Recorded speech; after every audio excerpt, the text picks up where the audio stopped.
As I think by now everybody knows, about 2 hours ago, like people up and down the coast, New Yorkers across the 5 boroughs felt the effect of this afternoon's earthquake, which we're told was centered in Virginia just outside Richmond.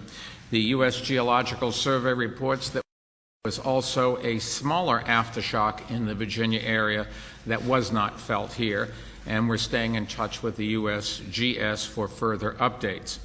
Thankfully, the NYPD, FDNY, Buildings and Transportation Departments, and other city agencies have reported no major damage or injuries or transportation or utility service disruptions in our city as a result. As of now, we have investigated 2 reports of possible minor damage. In all cases, we are not evacuating buildings. At the Red Hook West Housing Authority development in Brooklyn, there was a partial chimney collapse. Bricks fell from the chimney to the roof and on top of a water tower, but nobody was injured. NYCHA and Buildings Department engineers, as well as the NYPD and FDNY, have responded and says the building is safe for reentry. Engineers are assessing the next steps that may need to be taken. Another incident on 4th Avenue in Brooklyn was investigated, and engineers concluded no damage occurred as a result of the quake.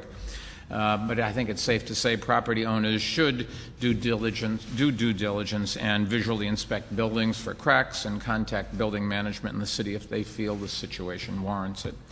Turning to transportation, flights in and out of Kennedy, LaGuardia, and Newark airports have resumed. Amtrak service in and out of Penn Station was also suspended for about half an hour before resuming. As a precaution, Transportation Department bridge inspectors are visually inspecting the major river crossings, but there is no indication of any damage. The Department of Environmental Protection reports no damage to the water infrastructure in or outside the city. As a precaution, we are continuing to inspect dams and other significant infrastructure.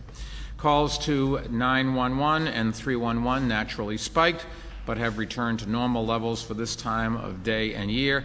Let me just remind New Yorkers to only use 911 for genuine emergencies. We have activated the Office of Emergency Management's Situation Room. We also evacuated City Hall briefly just before 2 p.m., but quickly returned to work. And now I do understand for many people this was a stressful afternoon, but so far we've been lucky to avoid any major harm. Our thoughts are clearly with the people of Virginia and other areas more directly affected by the earthquake.